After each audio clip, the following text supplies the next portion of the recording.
These aren't just horror games, they're experiences that crawl under your skin. Whether you're looking for a fresh scare, something unique and different, or maybe just revisiting horror games, here are 15 of the scariest horror games of the past decade. If you think you're brave enough, turn off the lights and put on your headphones.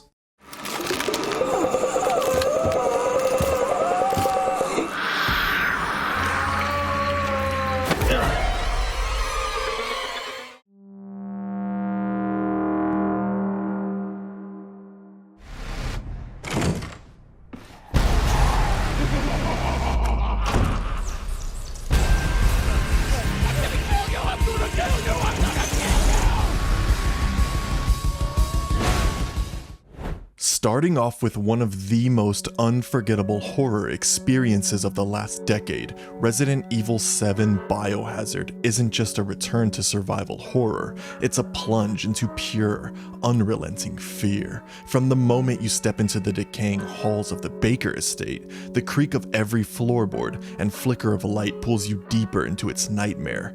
After years of action-heavy entries, Resident Evil 7 stripped everything back, leaving only tension, dread, and the desperate will to survive.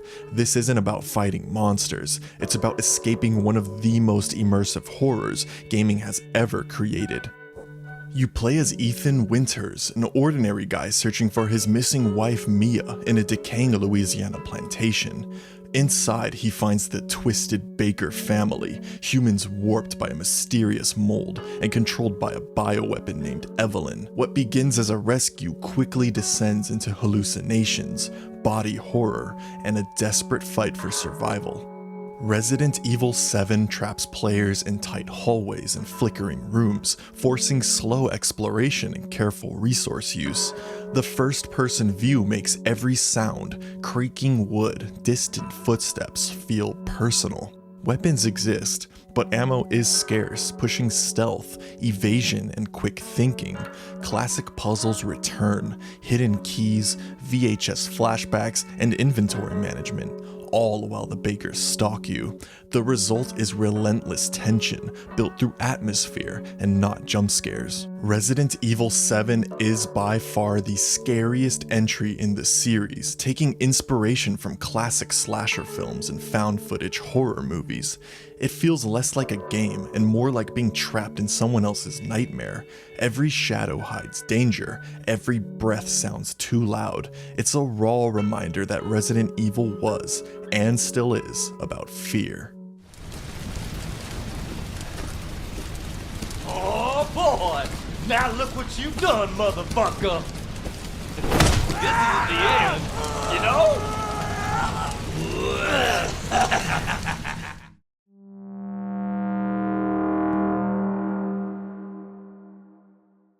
I need to do my part.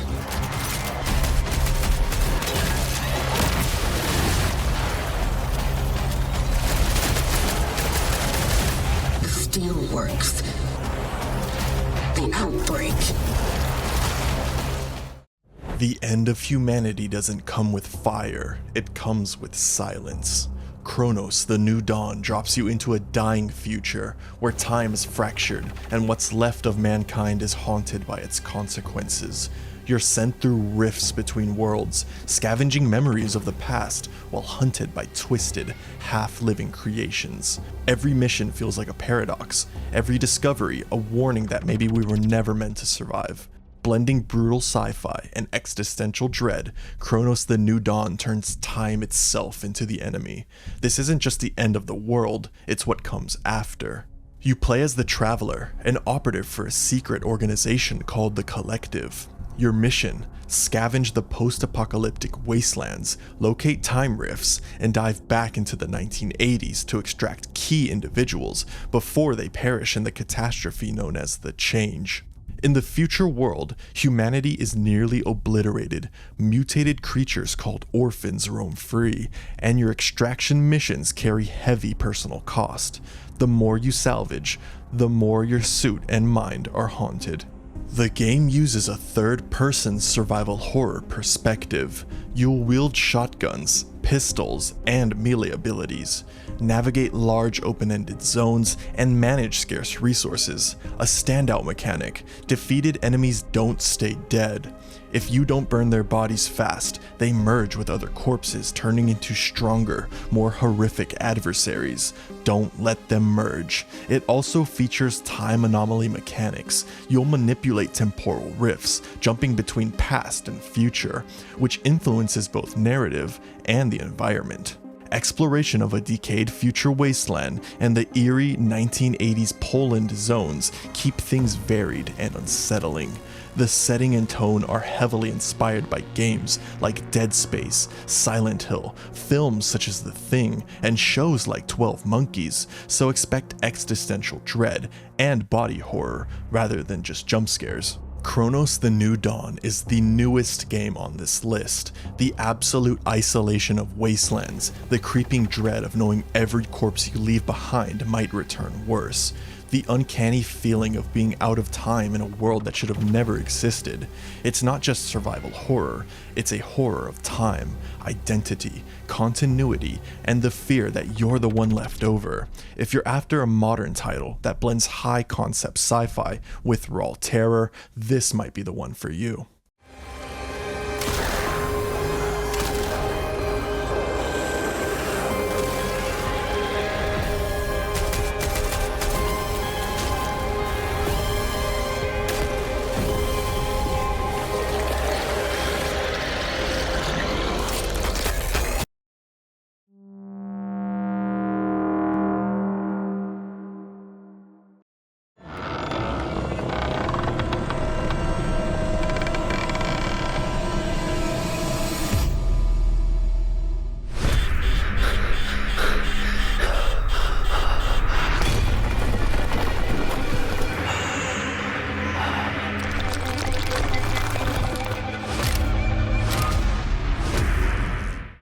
You knew it was coming. This list wouldn't be complete without Visage, one of the scariest horror experiences in recent memory.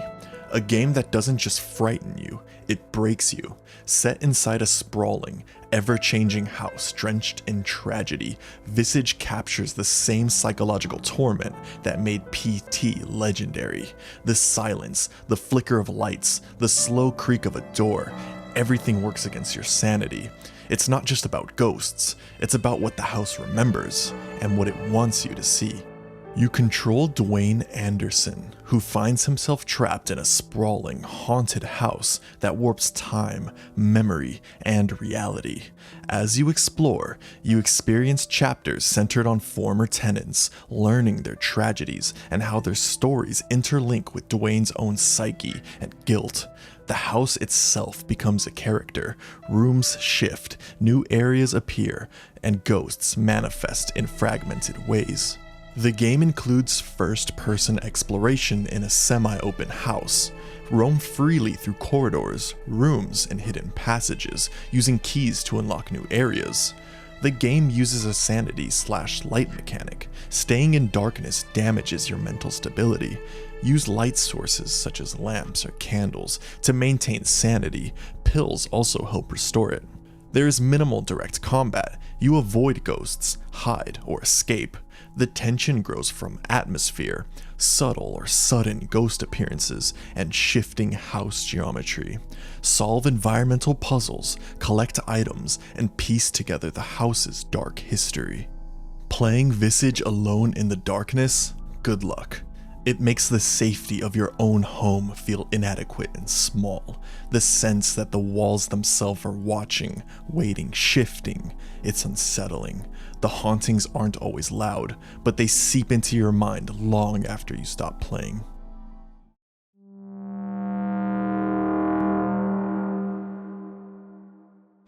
You're supposed to take care of me.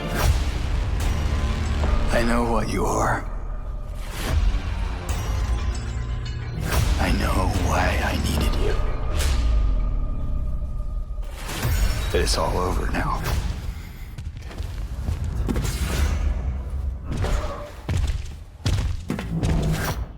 Few names in horror carry as much weight as Silent Hill 2. The original is legendary, a haunting masterpiece that defined psychological horror for an entire generation. Now, decades later, Silent Hill 2 Remake brings that same vision of guilt, grief, and madness to life with modern power and cinematic precision. From its reimagined visuals to chilling sound design, this remake doesn't just honor a classic, it revives it for a new era of fear. This isn't nostalgia, it's rebirth. You play as James Sunderland, a widower who receives a letter from his deceased wife Mary, asking him to meet in their special place, the fog-shrouded town of Silent Hill.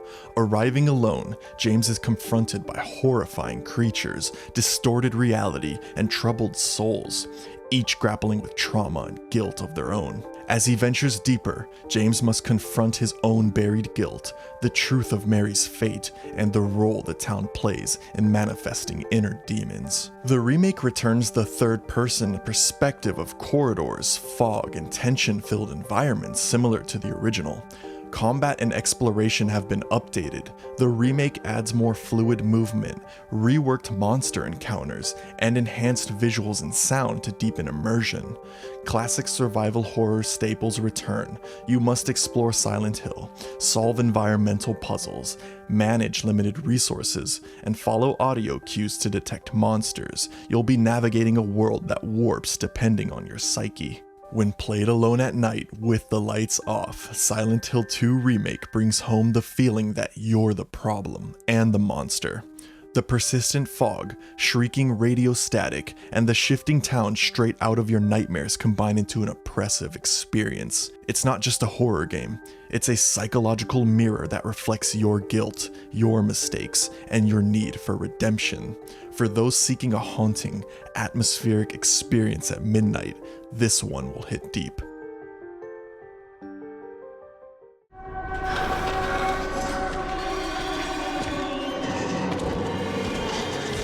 Run!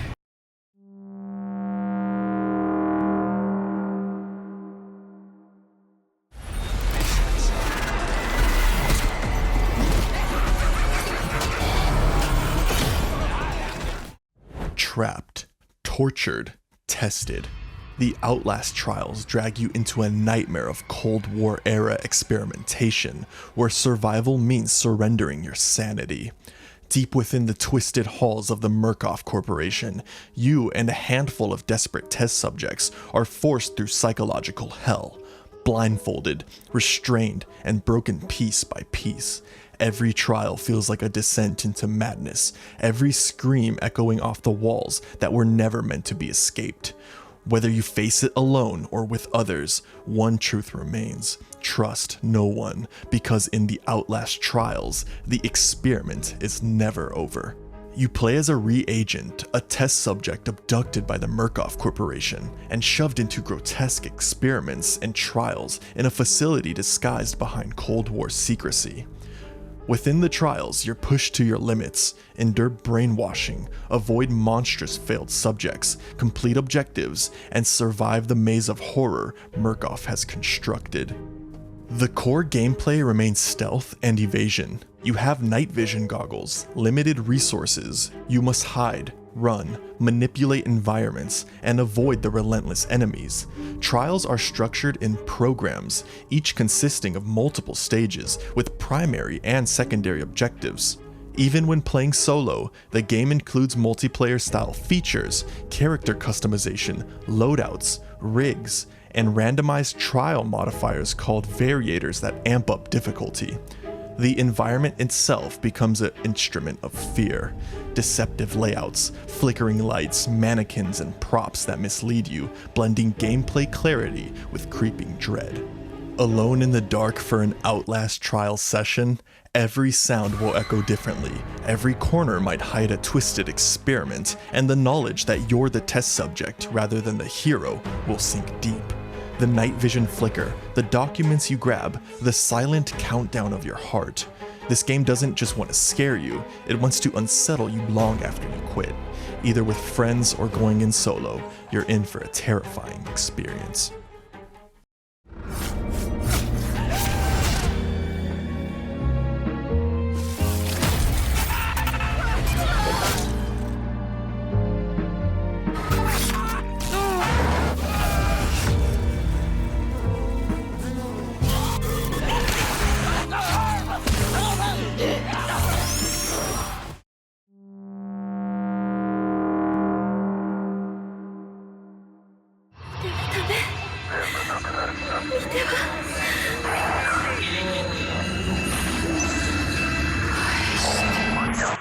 Next up is a haunting return from one of Japan's most chilling horror series, Fatal Frame: Mask of the Lunar Eclipse. Set on a fog-covered island where the dead linger, this game turns every flicker of your camera's flash into a weapon and a warning. You don't just explore haunted halls, you capture spirits bound by grief, ritual, and revenge. Every photo you take can save you or seal your fate. It's a slow, suffocating descent into the kind of supernatural horror only Fatal Frame can deliver. This wouldn't be a horror to study to list without a Fatal Frame game on it. 10 years ago, 5 girls were abducted during a ritual on Rogetsu Isle and later rescued, but they lost their memories. Years later, 2 of those girls mysteriously die, found with their faces covered. 2 survivors return to Rogetsu Isle seeking answers. They uncover an ancient ritual, a mask called the Mask of the Lunar Eclipse, and a supernatural disease known as the Moonlight Syndrome that distorts memory and identity.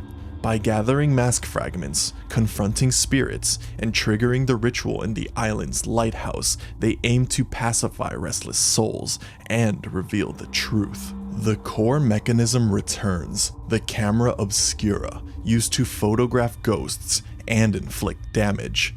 The game includes multiple playable characters, each with their own chapters linked to the moon motif. Exploration and puzzles dominate. You'll navigate Rogetsu Hall, Haibara Infirmary, the Yomotsuki residence, and the lighthouse, collecting keys, notes, mask fragments, and solving environmental puzzles. The game leans heavily on claustrophobic architecture, narrow corridors, walls ghosts phase through, tight spaces to generate dread.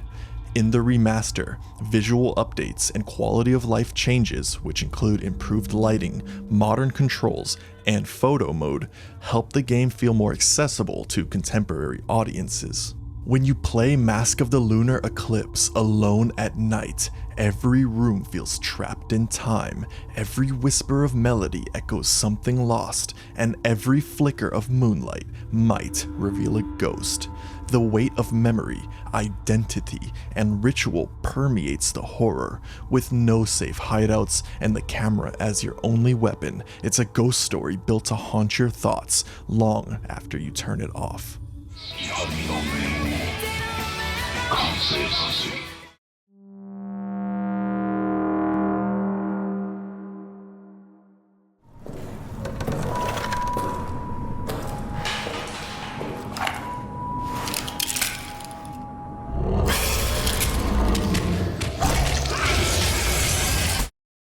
In Amnesia: The Bunker, fear isn't scripted, it's hunting you. Trapped in a dim, decaying World War I bunker with only one bullet, one flashlight, and something in the dark that never stops listening, every choice you make matters. Unlike its predecessors, this Amnesia doesn't rely on jump scares, it thrives on dread. The sound of your footsteps, the crank of your flashlight, even the click of a door can give you away. No 2 playthroughs are ever the same, and in the silence beneath the battlefield, you'll learn what true survival horror feels like. You play as Henry Clement, a French soldier trapped in a sealed World War I bunker after rescuing a comrade in no man's land. Unbeknownst to him, a deadly creature known only as the Beast roams the halls, slaughtering the other soldiers and hunting Henry without respite. As resources dwindle and the darkness closes in, Henry must find ways to keep the lights on, uncover the bunker's secrets, and survive. The game includes first-person survival horror with emergent, semi-open world design. The bunker's layout lets you explore different areas, choose paths, search for supplies, or avoid danger. You have a revolver, shotgun, grenade, flares, but ammo and fuel are very scarce. Darkness is your worst enemy. When generators run out, the beast becomes more active. There's no sanity mechanic this time. Instead, the fear comes from the environment, being hunted, managing light, and reacting to unpredictable monster behavior. You'll also need to solve logistical survival puzzles, repairing generators, finding supplies, using noise or light to distract or avoid the beast. When it's just you versus the beast in a bunker underground, every whisper of wind, every failing light bulb, every moment of silence becomes a threat. Amnesia the Bunker isn't about cheap jump scares, it's about dread you feel creeping under your skin. Played alone at night, this one will make you double check every shadow.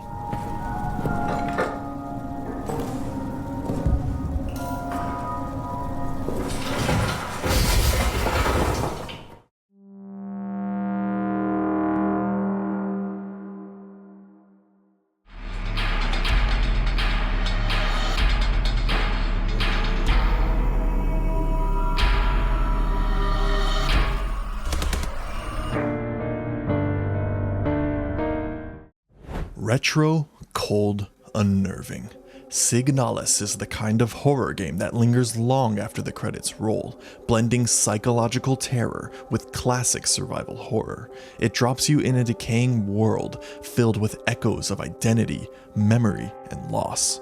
Every hallway feels like a dream you can't wake from. Every shadow is hiding a truth you might not want to uncover.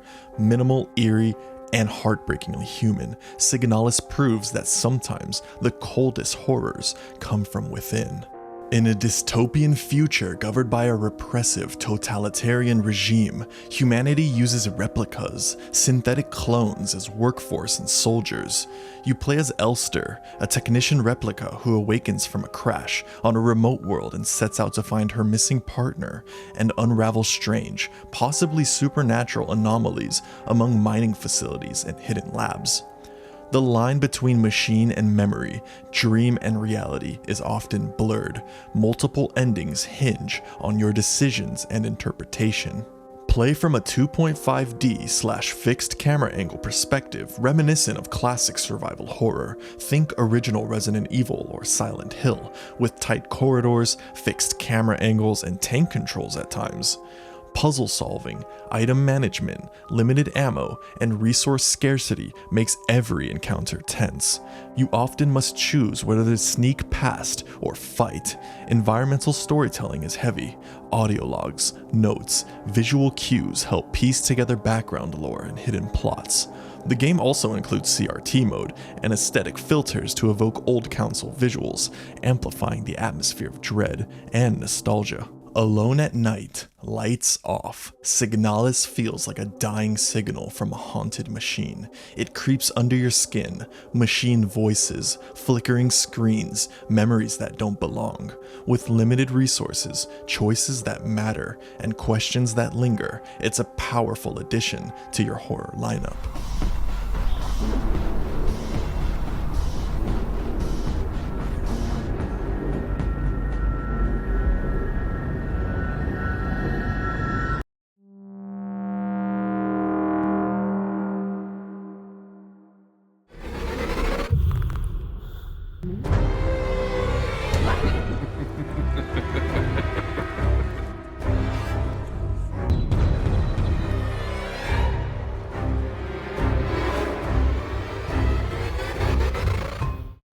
Some games start with a scream. The Mortuary Assistant starts with silence. You're alone in a funeral home, performing late night embalmings until something starts watching you back. What begins as routine suddenly unravels into nightmares of possession, hallucination, and ritual. Each shift is unpredictable. The events, the voices, the shadows, different every time you play. It's not just about jump scares, it's about the creeping realization that you're no longer in control. And as the lights flicker in that empty morgue, one thought lingers.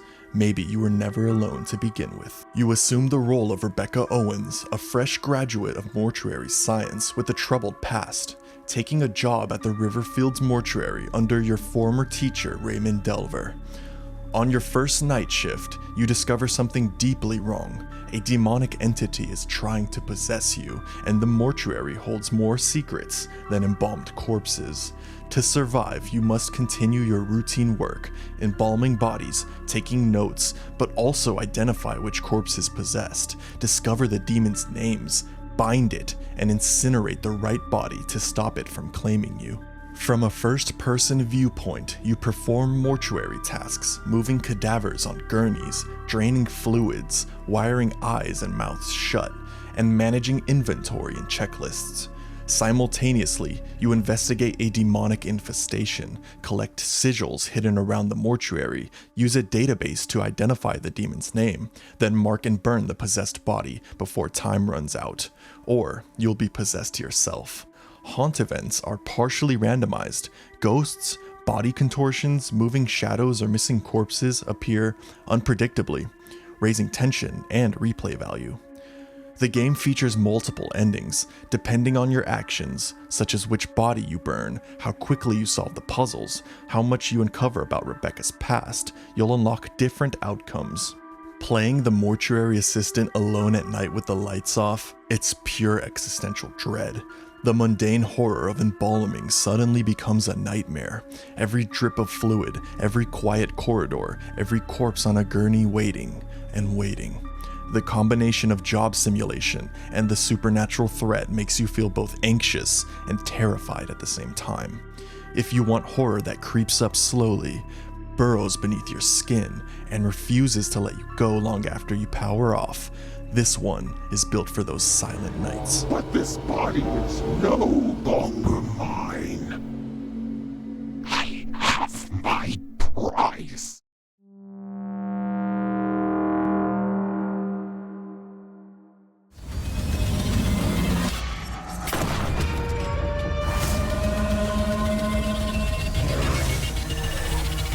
Who is filming these atrocities?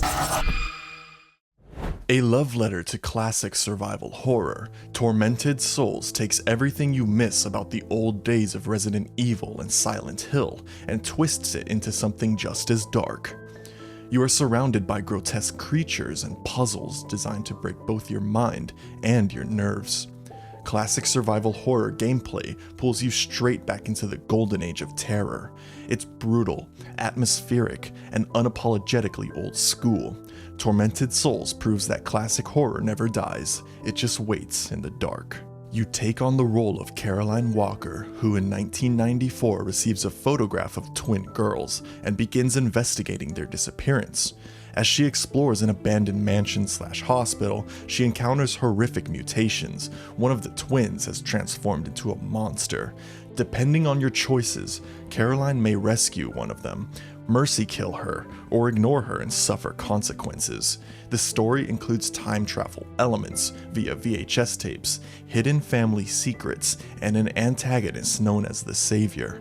In this game, you'll find classic survival horror gameplay, such as fixed camera angles and optional tank controls. You explore in third person, but many shots feel framed to produce tension or hide threats. Puzzles are a big part. Searching for items, combining tools, investigating environments, unlocking doors, and deciphering clues. Limited combat and resource management return. You'll encounter monsters, but your supplies are modest. Emphasis is often on evasion, hiding, or using what you find wisely. Alone at night, Tormented Souls brings back that crunch of tension when you walk down dim hallways, every corner possibly hiding something. The mix of classic mechanics and body horror makes you feel both vulnerable and determined. It's nostalgic without being lazy, a brutal reminder that surviving horror is just as much about what you don't see as what you do.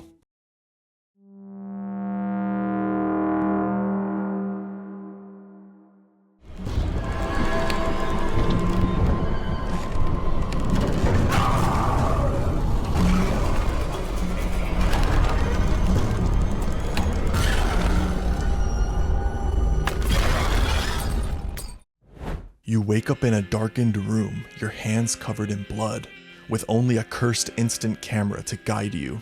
Every photo you take reveals something you shouldn't see, something that shouldn't exist. The walls shift, Whispers close in, and reality fractures around you as you piece together a family's horrific past. MADiSON doesn't rely on cheap jump scares. It traps you in dread, making every moment feel like you've gone too far to turn back. Terrifying, relentless, and beautifully twisted. This is one game you'll regret playing with the lights off. You play as Luca, a young man who wakes up locked in a dark room. He soon discovers that he's been drawn into a macabre ritual led by a demon named MADiSON, who used the instant camera decades ago to bind victims. Now Luca must continue the ceremony or resist its power. As you explore the dilapidated home and its shifting corridors, you'll piece together the past, a family's tragedy, a cold case murder, and the entity's obsession with photography and death. The core mechanic is the instant camera. You must take photographs, develop them manually, often by shaking or waiting, and using them to reveal hidden clues and repel supernatural threats. Exploration is slow, walking through dark hallways, opening drawers, unlocking safes, interacting with everyday objects in a way that builds tension through realism and anticipation. The game also includes puzzles and randomized events. The game features environmental puzzles, codes, safes, scattered documents, and unpredictable haunt events to keep you on edge. Limited resources and creeping dread also play a part. Inventory space is small, you never feel fully safe, and the visual and audio design emphasizes atmosphere over anything else. Play MADiSON alone at night, and the atmosphere twists into something personal. The click of the camera shutter, the faint whisper of film developing, the memory of a picture that shouldn't exist, all of it gnaws at you long after you stop playing. This is a horror that is meant to unsettle you. If you're looking for a modern solo nightmare that channels old school dread with a fresh twist, MADiSON is the one you'll want to keep the lights off for.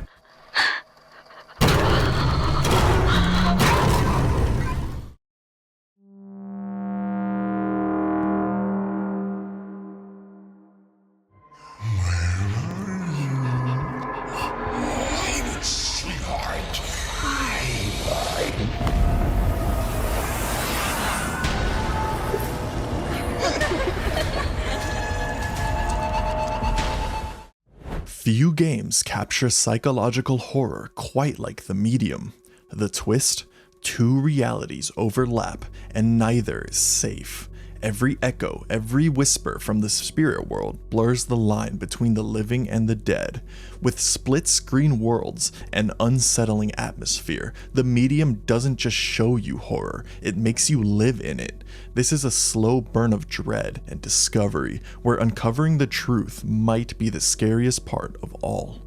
You play as Marianne, a medium haunted by visions of a child's murder and the death of her foster father. She receives a cryptic phone call from someone claiming to know her powers and beckoning her to the abandoned Niwa resort in Poland. At Niwa, Marianne uncovers the resort's dark past, familial trauma, and a supernatural manifestation known as the Maw, born of twisted, psychic energy. Marianne can exist in both worlds simultaneously. Some puzzles require switching or interacting across both realms, meaning actions in the spirit realm affect the real world. Gameplay includes interacting with ghosts, solving puzzles, or pushing through supernatural barriers. Exploration is slow and atmospheric. Wander decaying hotel corridors, uncover notes, audio logs, and shift between mirrored paths. Enemies appear in both realms. Sometimes you must hide or avoid rather than confront directly. Timing, positioning, and your dual world awareness are the key to survival. The medium is perfect for playing alone with the lights off. The dual world viewpoint forces you to literally watch your back. Every whisper, every shadow, every flicker in either realm amplifies the tension. You end the game with more questions than answers, haunted by what you saw and what you missed.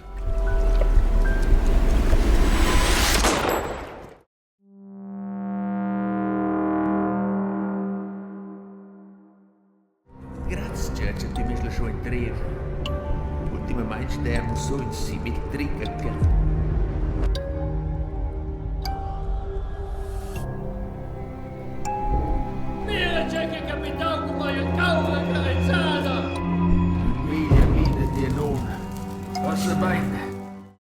Hidden deep in the Swiss Alps lies a village untouched by time and haunted by something far older. Mundaun pulls you into a hand-drawn nightmare where every mountain shadow hides a secret and every silence feels alive. Inspired by Swiss folklore and sketched entirely by hand, Mundaun is unlike any other horror game. Quiet, cold, and deeply unsettling. It's not about what you see, it's about what you feel staring back from the dark. You play as Kurden, returning to his grandfather's remote Alpine village after the old man's death in a barn fire. But when you visit, you discover the grave's empty, and something old, diabolical, and folkloric is haunting the valley. As you ascend the mountain, crossing meadows, snowy peaks, and derelict barns, the folklore, the myths, and the uncanny merge into something far darker than you expected. Mundaun features first-person exploration in a stylized world. You traverse varied terrain, from green fields to snowy peaks, all while solving puzzles and uncovering secrets. It also features inventory and puzzle systems. Collect items, keys, use a pitchfork or rifle, though you are encouraged to use stealth or avoidance, solve environmental puzzles to advance. It also features a fear and resistance mechanic. As fear increases through haunted scenes or monster encounters, your movement or resources may be affected, adding tension to exploration. The atmosphere is emphasized over constant combat. The hand-drawn textures and monochrome style magnify dread, shadows, and unexpected moments. Mundaun is a descent into folkloric alpine nightmare. The quiet slopes, the shifting shadows, the valley that feels like it's watching you. Every whisper of wind in the pine trees, every sketch-like shudder of image reinforces the unease. If you're looking for a horror title that haunts in tone, style, and setting, this is the one you'll regret leaving the lights off.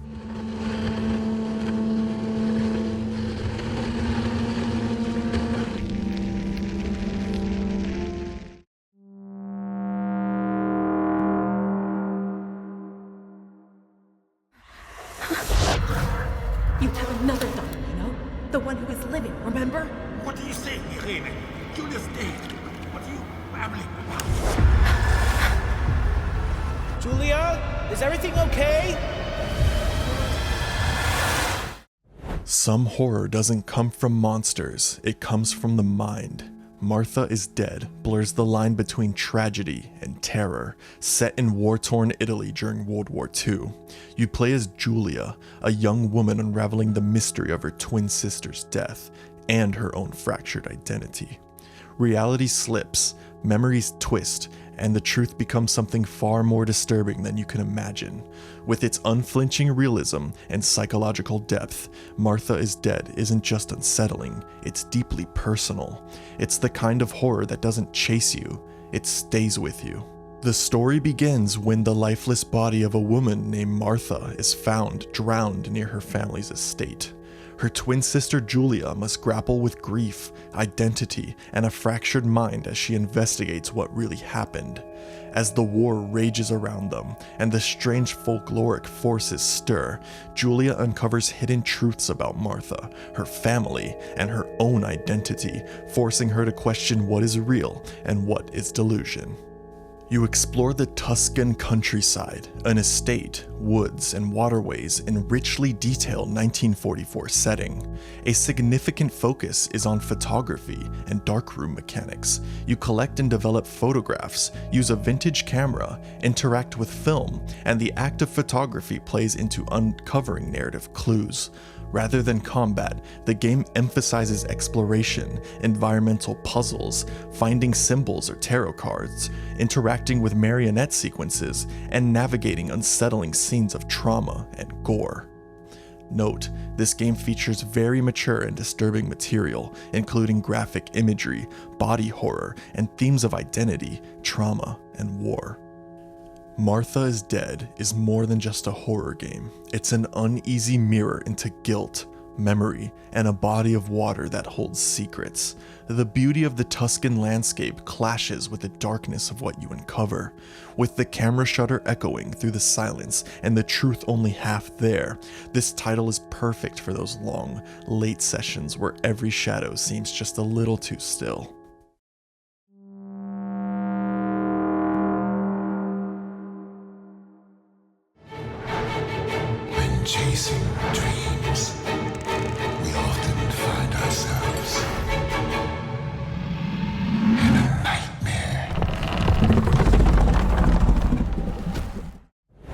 Step onto the stage and into madness. Layers of Fear 2 takes psychological horror to the high seas, trapping you aboard a decaying ocean liner where reality bends under the weight of obsession and guilt.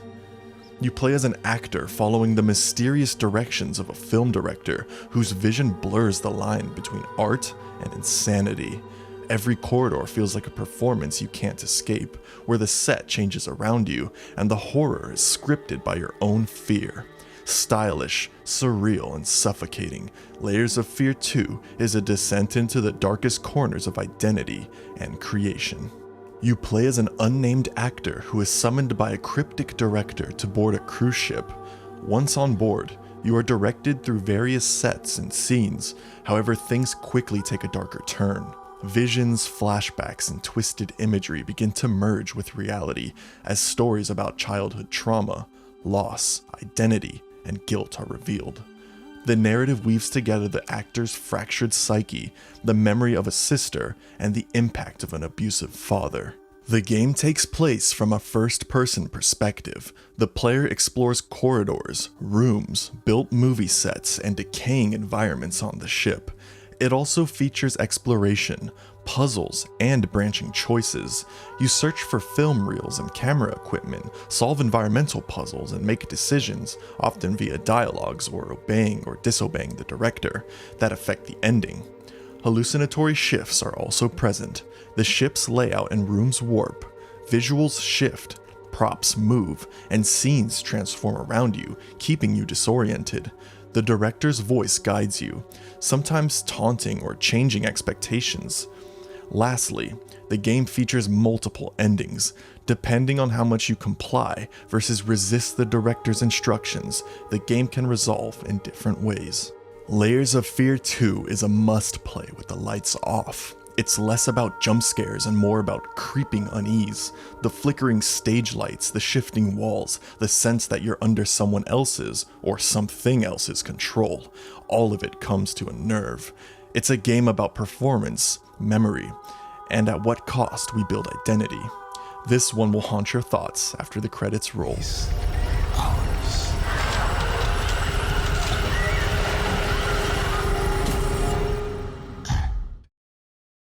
And that wraps up our list of 15 of the scariest horror games of the past decade.